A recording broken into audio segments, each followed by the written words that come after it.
We begin with Ukraine's daring drone attack on the Kremlin's military aircraft deep inside Russia, which came just hours before delegations from Moscow and Kyiv met for talks in Istanbul. Those talks ended barely an hour after they began and produced no major progress beyond an agreement to swap more prisoners. Though the meeting was brief, Turkey's foreign ministry said the second round of direct talks between the two sides in just over 2 weeks did not end negatively. Well, the timing of Ukraine's drone attack might seem to have been planned to coincide with that meeting in Istanbul. Ukraine, though, says the covert operation was months in the making. Kyiv says Operation Spider's Web damaged or destroyed more than 40 Russian warplanes. Smoke billows near a Russian airfield. A drone flies overhead, followed by gunshots. This unverified footage purports to show drones launching from a truck parked nearby. Russian officials confirm the area was hit during Ukraine's brazen drone assault targeting military aircraft. In footage released by Ukraine's security service, a man speaking Ukrainian describes this as Belaya, an airbase in Siberia almost 6,000 kilometers away from the front lines. The location could not be independently verified. But the Kremlin confirmed 5 bases were hit. Kyiv says it smuggled more than 100 drones into Russia and launched them remotely. It estimates the damage at $7 billion.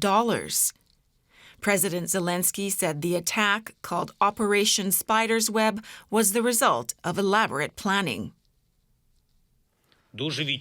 Russia suffered truly significant losses, entirely justified and deserved. It is genuinely satisfying when something I authorized a year and 6 months ago comes to fruition and deprives Russians of over 40 units of strategic aviation. The blow to Russia's arsenal came as 2 bridges exploded in different locations near Ukraine's border. Both collapsed on top of passenger trains, killing several and injuring dozens. It's unclear what caused the blasts, but Russia has called it terrorism.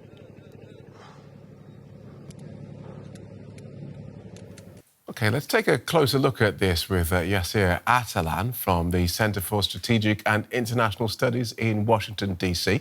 Welcome to DW. Let's start with that Ukrainian claim that it destroyed or damaged more than 40 Russian warplanes. Is that number credible? Well, it appears to be, because the idea that Ford or some claims of 5 different air bases has been attacked is showing that these FPV drones with very small explosives could attack these strategic bombers. It seems credible when we consider that 5 different air bases has been attacked, and these strategic bombers could be even with these small drones, could be hit in a very minor way, could still have an important effect. And it seems like these numbers are very, very much credible. And so how much of a blow would that be to Russia? So we should think this from a different perspective. So Russia has been investing a lot in these drone launches in the last couple years, specifically in the last year. The cruise missiles were strategically has been targeted using these strategic bombers. And it appears to be that 30 to 40% of these strategic bombers were hit by this attack. And then the most important thing is that Russia does not produce these bombers a lot. These are very old bombers, and they were part of the nuclear. They were used. They had new dual use capabilities, so they could be used for the nuclear attacks as well. So from a deterrence perspective, this is an important impact.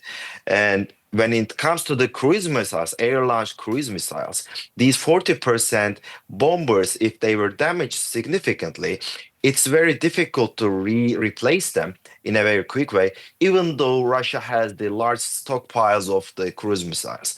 So Russia seems to have a large stockpile of cruise missiles and the drones, kamikaze drones, but their launching capability has been significantly reduced with this attack. Okay, so this Ukrainian attack damages Russia not just for this particular conflict, but whenever President Putin talks about the potential for this going nuclear, that potential scenario is also damaged. What do we know about how Ukraine carried out this strike? 18 months in the planning, they say. So it shows definitely a meticulous organization and infiltration capability. So these were very small FPV drones that were only could be sort of remotely controlled, but within a very short distance. So that shows that these drones were, the operators were around these drones, maybe 5 to 10 kilometers. And these drones were hidden under the wooden shelf of these trucks. And it appears to be that these trucks were, like, Russia has massive borders. These trucks have been infiltrated into these far inside Russia air bases close to them. And these hidden wooden blocks were remotely removed, and these drones were launched at the same time.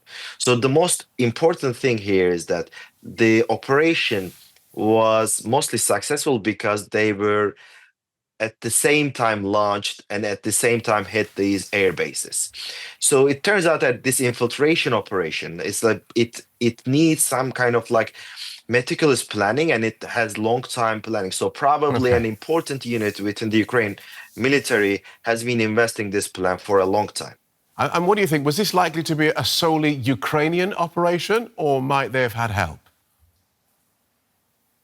Appears to, according to the reports, the Ukraine did not inform any of these operations to its Western allies. So we can claim that Ukraine did this by itself. And when you think about this, this wasn't mainly primarily an infiltration operation. So these locations were fixed, although Russia had been sort of floating some of these bomber assets. These bases were there, and then Ukraine, it's not very unthinkable that Ukraine could just by itself manage to enter in these borders and infiltrate these trucks, and these operators were capable of that. And it is only an infiltration operation. There was not significantly important technology that it wasn't used. It was just an infiltration operation, but it was a meticulous design, and I would say that Ukraine did it by itself, according to the reports. All right, thanks for talking us through that. Yasir Atalan from the Centre for Strategic and International Studies. Thank you so much. Let's take a closer look at this with Mark Cancian, who is a former colonel in the US Marine Corps Reserve. He's now a senior advisor with the Defense and Security Department at the Centre for Strategic and International Studies. He joins us from Arlington. Welcome back to DW. As far as we can tell, how significant are those Russian losses in this Ukrainian operation? The aircraft losses are quite significant. It was a remarkable technical achievement by the Ukrainians. And to knock out 40 major aircraft, particularly bombers, that's about a third of their bomber force. So it not only affects the conventional battle in Ukraine, where these bombers have been used, it also affects their nuclear capability, because this was also part of their nuclear strike force. And one would have thought that the security around those sorts of establishments would be massive. So people are now going to be asking, well, how did Ukraine manage this? Do you have any theories? Well, it was an extraordinary raid. It will go down as one of the great raids in history, up there with the Israelis at Entebbe and the Japanese at Pearl Harbor, long-range strikes that hit with surprise. The Ukrainians avoided the air defenses because they used these short-range drones, which are very hard to defend against, particularly if you're not expecting that kind of attack. These air bases probably had capabilities against maybe some missiles or bombers, but not this kind of attack. And how the Ukrainians got the trucks close to the bases and was able to strike the bases simultaneously, then get the trucks to burn afterwards to eliminate the evidence, and to have the connectivity so that these short-range first-person viewer drones could be controlled from likely back in Ukraine, was all extraordinary. It was quite a technical achievement. Okay, this is all very James Bond. Do you think this is likely to have been solely a Ukrainian operation, or might they have had help? But at one level, it was solely Ukrainian. I don't expect that the United States had any overt role here, because that would be, quite escalatory. But behind the scenes, help with communications, perhaps, help with, devising these vans, maybe with some intelligence help on trying to get these trucks into Russia. It's quite possible the United States has provided that sort of assistance. So if we're talking about a third of the bomber force, I think you said, and also Russia's nuclear capability struck, how much does this change how Russia will be able to conduct this grinding war going forward? Well, it's a significant degradation, but we shouldn't read too much into it. The Russians still have 2/3 of their bomber force plus a very large air force, so they'll still be able to conduct these attacks on Ukraine. And many of those attacks are now by suicide drones, kamikaze drones. So that's not affected by the loss of these bombers. What it might make Russia nervous about is if there's more attacks like this and they lose more bombers, what might that mean for their ability to balance the U.S. with nuclear weapons? And that might put them under a lot of pressure. So are there lessons that indeed Russia or NATO or other of Ukraine's allies can draw from this Ukrainian action? I think the primary lesson is that our forces in combat are very clever.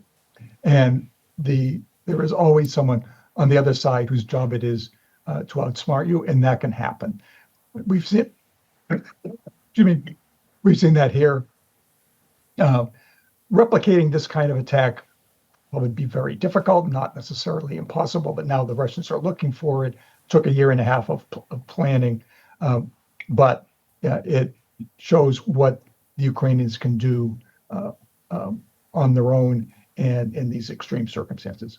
Thanks for talking us through that, Mark. Mark Cancian from the Centre for Strategic and International Studies. Thank you. Thanks for having me on the show. Kerry, Chávez is with the Department of Military and Strategic Studies at the U.S. Air Force Academy in Colorado Springs, Colorado. Thanks for joining us. Thank you. My pleasure. Let's talk about this massive attack on Russian airfields, because that happened just on the eve of peace talks.